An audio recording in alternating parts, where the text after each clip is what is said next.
नमस्कार, मैं रेखा वरुण इस समय मौजूद हूँ जनपद सिद्धार्थनगर कलेक्ट्रेट परिसर में। हमारे साथ बातचीत करने के लिए समाजवादी पार्टी के राष्ट्रीय सचिव खुर्शीद अहमद खान जी मौजूद हैं। सर, आज आप लोग जिलाधिकारी महोदय से मिलने आए हैं, क्या है मांगे?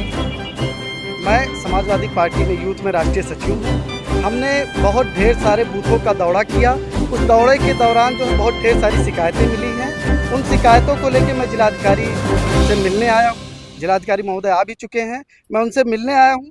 सबसे बड़ा जो मुद्दा है वो एसआर जो इलेक्शन कमीशन द्वारा पूरे देश में, देश के कई हिस्सों में कराया जा रहा है, उस मुद्दों के लेके जो है हम जिलाधिकारी जी से मिलके अपनी बात रखेंगे। चूँकि तमाम जो समस्याएं लोकल स्तर पे आई हैं कि जिनके सारे डॉक्यूमेंट्स पूरे हैं, जिनके दादा दादी, नाना नानी या माँ बाप के नाम वोटर लिस्ट में हैं, उनको भी सी कैटेगरी में डाला जा रहा है। ये एक गंभीर इशू है।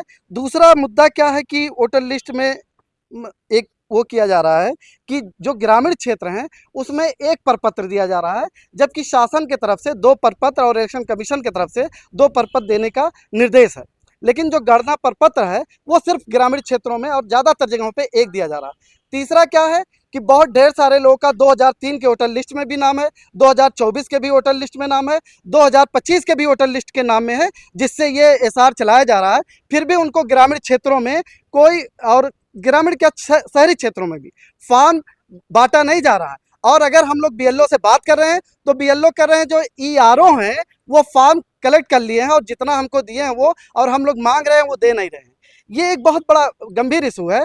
और अगर जिनके माता पिता, दादी दादा और नानी नाना का नाम है 2003 में और वो भर रहा परिपत्र, तो उनको सी कैटेगरी में क्यों डाला जा रहा है, जबकि ए और बी कैटेगरी डाला गया है। सी कैटेगरी में डालने का मतलब उनको नोटिस आएगा, उनका फॉर्म निरस्त भी हो सकता है। ये बहुत गंभीर इशू है और ये ऐसे क्षेत्रों में किया जा रहा है जहां ज़्यादातर संख्या अल्पसंख्यकों की है, दलितों की है, शोषित वंचित समाज के लोगों की है और पिछड़ों की है। ऐसे लोगों के साथ अन्याय किया जा रहा है। ऐसे लोगों का वोटर लिस्ट से नाम गायब करने की एक साजिश है और इस साजिश का हम लोग खुलासा करेंगे। इसकी लड़ाई हम लोग यहाँ से लेके, शासन से लेके इलेक्शन कमीशन तक लड़ेंगे। और अभी कल संसद में हमारे नेता माननीय अखिलेश यादव जी ने इस मुद्दे को उठाने का काम किया है। हम लोग भी उस मुद्दे को उठाएंगे। लोकल स्तर से लेके हम लोग जहाँ भी लड़ाइयाँ लड़ना होगा लड़ेंगे। किसी को भी वोट देने से वंचित और किसी का नाम हम लोग कटने नहीं देंगे। जय हिंद, इनकलाब जिंदाबाद।